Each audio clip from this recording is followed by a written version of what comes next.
अस्सलामुअलैकुम। Welcome to Mohammad Juhaib Siddiqui. यार आज का कुछ सीन ऐसा हुआ है, मैंने वैसे कहीं पे जाना था, लेकिन मैं निकल नहीं सका, पता नहीं क्यों। आज वन ऑफ दोज डेज जब आपका कुछ करने को दिल नहीं करता, बस दिल करता है कि यार एक जगह पे पड़ा रहूं। कुछ ऐसा कुछ मेरे साथ आज सीन हुआ है। मैं बिल्कुल आज सारा दिन यार मैं घर से बाहर नहीं निकला। कभी इधर पड़ा रहा है, कभी उधर पड़ा रहा है, कभी उधर पड़ा रहा है, कभी उधर पड़ा रहा है।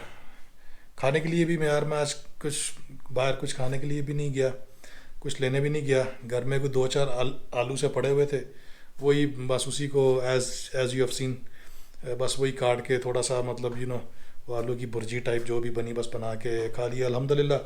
और बस चाय है, वो मेरी चाय ऊपर पड़ी हुई है, मैं चाय लेके आ रहा हूँ यार।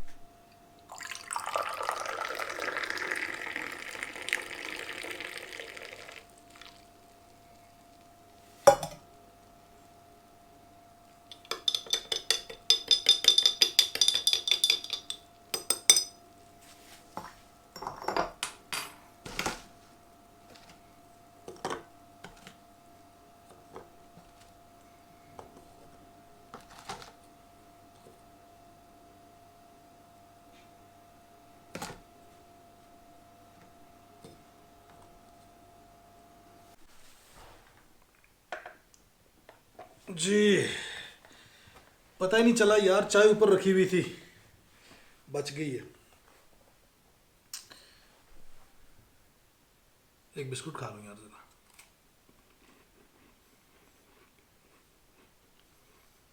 तिलों वाले बिस्कुट हैं यार, ना बहुत ज़्यादा मीठे हैं ना नमकीन है, दे आर जस्ट ओके। अच्छा यार, मैंने आपको एक कहानी आज सुनानी है।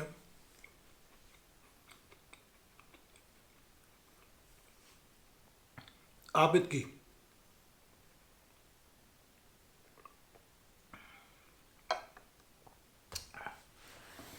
ये 2014 की बात है, 2014 में। यार सॉरी, बड़ा मज़ेदार है यार। बिन से लेके आया हूँ, आई थिंक इतना बड़ा डब्बा था, उसमें 50 के करीब होंगे, 25 lira, 30 lira, something like that. Any how यार, 2014 में मुझे डेनमार्क जाने का इत्तेफाक हुआ। सर्दियों के दिन थे।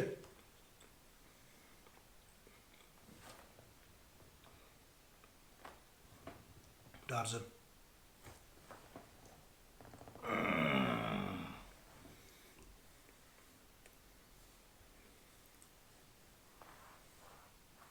तो खैर, सर्दियों के दिन थे यार, डेनमार्क के शहर कोपनहेगन में मैं घूम फिर रहा था।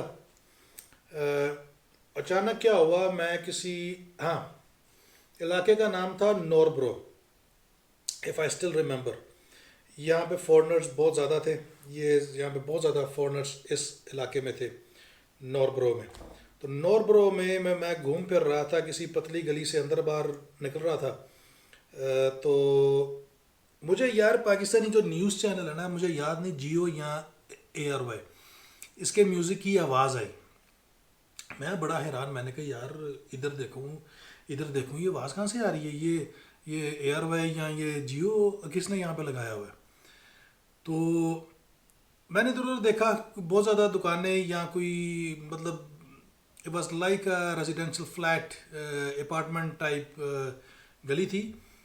फिर गौर करने पे मुझे पता चला यार, ये आवाज़ ना बेसमेंट से आ रही है, मतलब कोई बेसमेंट नीचे वहाँ से कहीं से आ रही है। तो मैंने देखा कि यार एक ना सीढ़ियाँ नीचे जा रही थी, उन सीढ़ियों के ऊपर एक साइन लगा हुआ था। साइन तो डैनिश में था, मुझे समझ नहीं आ रही, मुझे समझ नहीं आई ये टार्जन क्या कर गया है, अपने टॉयज के साथ खेल रहा है। खैर, वो लेकिन मुझे साइन से पता चला कि यार महसूस हुआ जैसे ये ना बार्बर नाई की दुकान है, और बड़ी मतलब सीढ़ियाँ नीचे जा रही थी। और वहीं उसी के अंदर से नई टार्जन, उसी के अंदर से मुझे ये न्यूज़ की आवाज़ आ रही थी। खैर मैं नीचे चला गया। नीचे गया हूँ, क्या देखता हूँ यार, एक बहुत बड़ी एक दुकान, बड़ी मतलब लेविश टाइप, 5-7 कुर्सियाँ वहाँ पे नाई की दुकान वाली जो होती हैं वो वहाँ पे लगी हुई, बड़ी ज़बरदस्त। मैं यार ज़रा इसको टार्जन का बंदोबस्त कर लूँ ज़रा, इसने सारी कहानी हमारी ख़राब कर दी। तो ये मैं यार उसके नीचे गया। नाई की दुकान थी, बड़ा ज़बरदस्त शीशे शूशे लगे हुए, बड़ी ज़बरदस्त उसने लाइटनिंग की हुई, बड़ी अच्छी सजावट थी। अब मैं इस बात को जल्दी जल्दी कंप्लीट करता हूँ। उसकी दुकान की बैक साइड पे ही एक छोटा सा कोई ऑफिस टाइप कोई कमरा सा बना हुआ था और टीवी उसके अंदर लगा हुआ था। मैं खैर जब 2-4 स्टेप्स आगे गया, अंदर से कोई 50-55 साल की एक आदमी पाकिस्तानी बाहर निकले। उन्होंने मुझे कुछ डैनिश में पूछा, मुझे तो आती नहीं थी, लेकिन खैर मैंने उन्हें पाकिस्तानी उर्दू में कहा। मैंने उन्हें सलाम किया। मैंने कहा जी सॉरी, मैं बाहर से गुजर रहा था, ये न्यूज़ की आवाज़ सुनी तो जस्ट आउट ऑफ क्यूरियोसिटी मैं नीचे आ गया हूँ। कहते नहीं नहीं कोई बात नहीं यार, सलाम दो, यही हाल चाल पूछा। पूछा कहाँ से हो, मैंने कहा जी लाहौर से हूँ। कहते हैं चलो यार अंदर आ जाओ। मैंने कहा जी अंदर आ तो गया हूँ। कहते हैं नहीं, वो मेरे पीछे मैंने ना एक अपना एक ऑफिस टाइप रूम बनाया हुआ है। अगर मेरे पास जब कोई कस्टमर नहीं होता, ये मेरी दुकान है, अगर यहाँ पे जब कोई कस्टमर नहीं होता तो मैं पीछे बैठ जाता हूँ, तो आप भी आ जाए पीछे। तो मैं पीछे चला गया यार। बड़े ज़बरदस्त लेदर के सोफ़े उसने रखे हुए, कुछ चाय कॉफ़ी का इंतज़ाम था। साइड में छोटा सा फ्रिज भी था, एक छोटा सा किचन भी, किचन नहीं मतलब बस वो एक छोटा सा सिंक टाइप वहाँ पे था। और वो बंदा बड़े जनाब बड़े मज़े से अंदर बैठा हुआ। नाम उसका था आबिद, डेनमार्क में गुजरात से उसका ताल्लुक था, आई स्टिल रिमेंबर। खैर बातें शुरू हो गई। पूछा जी आप यहाँ क्यों आए, मैं मतलब नॉर्मल बातें हैं। कोई मैं उसकी दुकान, खैर उसने कॉफ़ी शॉफ़ी भी पिलाई, बिस्कुट वगैरह भी खिलाए, केक शेक भी खिलाया। तो बड़े मज़े से हम बातें करते रहे जनाब। कभी मुल्क के हालात, कभी डेनमार्क, और कभी पाकिस्तान, और कभी कुछ, और कभी इमिग्रेशन, कभी भाई जस्ट रैंडमली उसके बाद क्या हुआ, मैं उसकी दुकान में यार कोई 1.5 घंटा बैठा रहा, और उस 1.5 घंटे में एक भी उसकी दुकान पे कस्टमर नहीं आया। तो मैंने उससे फिर पूछ लिया, मैंने कहा जी आप अगर माइंड ना करें तो मैं आपसे एक सवाल पूछूं, ज़रा ज़ाती किस्म का सवाल है। कहता जी पूछ लें। मैंने कहा जी मैं यार टार्जन कैमरे के आगे नहीं, नीचे, बस नीचे रहना। मैं आपको दिखाता हूँ, बड़ा ताबेदार ये टार्जन मेरा ना आजकल बड़ा ताबेदार हो गया है। Well done well done. तो खैर यार माजरत चाहता हूँ, बात कंप्लीट नहीं हो रही, लेकिन मैं उसको जल्दी जल्दी अब कंक्लूड करता हूँ। है, मैंने कहा यार अगर आपसे मैं एक ज़ाती सवाल पूछूं, अगर आप माइंड ना करें। कहते हैं जी ज़रूर। मैंने कहा जी मैं आपकी दुकान में कोई 1.5 घंटा बैठा रहा हूँ, कोई कस्टमर नहीं आया, तो आपका काम ऐसे ही होता? कहता हाँ बस ऐसे ही, दिन के कुछ 4-5 जी 2-4 ही कस्टमर आते हैं। मैंने कहा आपने ये हीटर भी मतलब फुल छोड़ा हुआ है, all the electricity is on, exhaust आपका ऑन है, टीवी आपका चल रहा है, तो यहाँ पे आपका गुजारा हो जाता है? आबिद ने मुझे कहा हाँ हो जाता है, क्योंकि यहाँ पे उमर लो है। मैंने कहा जी कौन सा लो? कहते हैं उमर लो। अब मैं ये समझा कोई डैनिश वर्ड है, कोई मतलब एक कोई कानून है यहाँ पे, उसका नाम है ये उमर लो। मैंने कहा जी ये कौन सा लो है? कहते हैं हज़रत उमर लो। मैं एकदम बड़ा हैरान हुआ। मैंने कहा यार हज़रत उमर का लो डेनमार्क में, मतलब कुछ समझ नहीं आई मुझे। मैं ज़रा थोड़ी इस पर रोशनी डालें। कहता है यार वेलफेयर स्टेट है, वो वेलफेयर जो हज़रत उमर ने 1400 साल पहले जिसका आगाज़ किया था, that was unseen before his time. First ऐसी रियासत, एक स्टेट कायम हुई जो वेलफेयर बेस्ड थी। कहता है यहाँ पे भी वही वेलफेयर का जो निज़ाम है वो राइज है। कहता है मैं, मेरे मेरे बच्चे जो कि थोड़े से बड़े हो गए हैं, मेरी बीवी, हमारा जो महीने का खर्चा है it's already been can calculated by the government. उनको अंदाज़ा है कि मुझे महीने में रहने के लिए कितने पैसे चाहिए। अगर तो मैं उससे ज़्यादा पैसे कमा लूँगा जिसकी मुझे ज़रूरत है, अगर तो उससे ज़्यादा कमाए हैं तो मुझसे वो टैक्स ले लेंगे, और अगर मैंने कम कमाए हैं तो मुझे उतने पैसे कंपनसेट कर देंगे। तो आई रियली डोंट केयर अगर यहाँ पे मेरा कस्टमर आ रहा है या नहीं आ रहा। यहाँ पे लाइफ हर बंदे की, आप कुछ भी कर लें, स्टैंडर्ड है, आप एक ही लेवल पे रहेंगे। तो मुझे यहाँ पे जो जो यहाँ का मिनिमम स्टैंडर्ड है वो मैंने मीट करना ही करना है। मुझे यहाँ से कम भी पैसे मिलेंगे, मुझे वो कंपनसेट कर देंगे।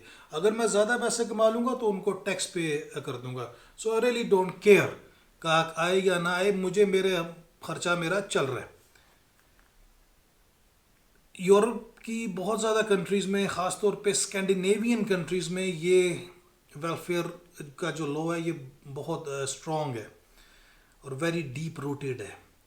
जब ये मुझे आबिद ये बात कर रहा था, फिर उसने मुझे अपना ही एक वाक़या सुनाया। कहता है, यार ज़ुहैब भाई, मैंने एक दफ़ा, उनकी करेंसी का नाम है corona, it's a funny name now but it's a real, उनके वाकई उनकी करेंसी का नाम क्रोन है।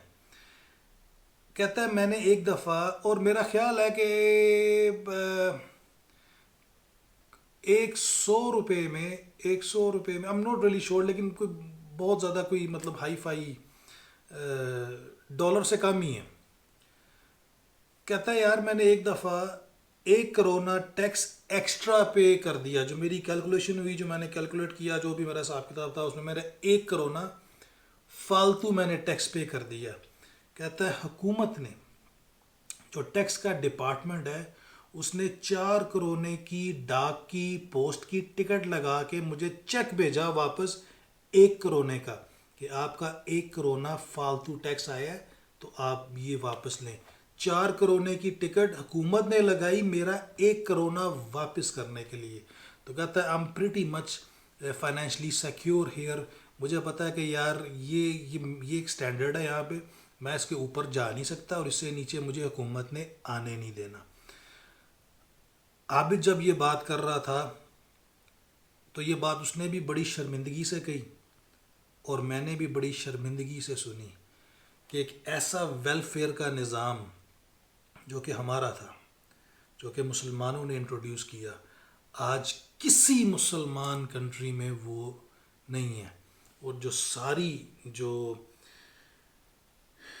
दूसरी कंट्रीज़ हैं वहाँ पे ये निज़ाम बड़ा स्ट्रॉन्ग। और तुर्की मेरा ख्याल है, Turkey is probably one of the only country, मुसलमान कंट्री, वैसे ही अपने आप को सेकुलर, ऑफिशियली ये सेकुलर है, लेकिन इस्लामिक दुनिया में देखें सिर्फ एक तुर्की ही है जहाँ पे थोड़ी बहुत पब्लिक वेलफेयर आपको थोड़ी सी नज़र आती है। लेकिन वो आज की नहीं है, वो उस्मानियों के दौर की है। वो उस्मानी ज़माने से ही, सल्तनत उस्मानिया के साथ उसी दौर से ही थोड़ी बहुत चलती आ रही है। तो आबिद ये बात कह के थोड़ा सा परेशान हो गया, शर्मिंदा भी हो गया। और मुझे पता था वो क्यों शर्मिंदा है, क्योंकि जिस बात से वो शर्मिंदा था उसी बात से मैं भी शर्मिंदा था कि ये हमारी चीज़ थी और अब किसी और के सीने पे तमगे, किसी और के सीने पे लगे हुए हैं। एनीहाउ, आज का व्लॉग यार इतना ही, बस आपसे ये बात मैंने शेयर करनी थी। अपनी दुआ में याद रखिएगा और जाने से पहले please do subscribe and press the bell icon. अगले व्लॉग में आपसे मिलूँगा बड़ी जल्दी। अल्लाह हाफिज़।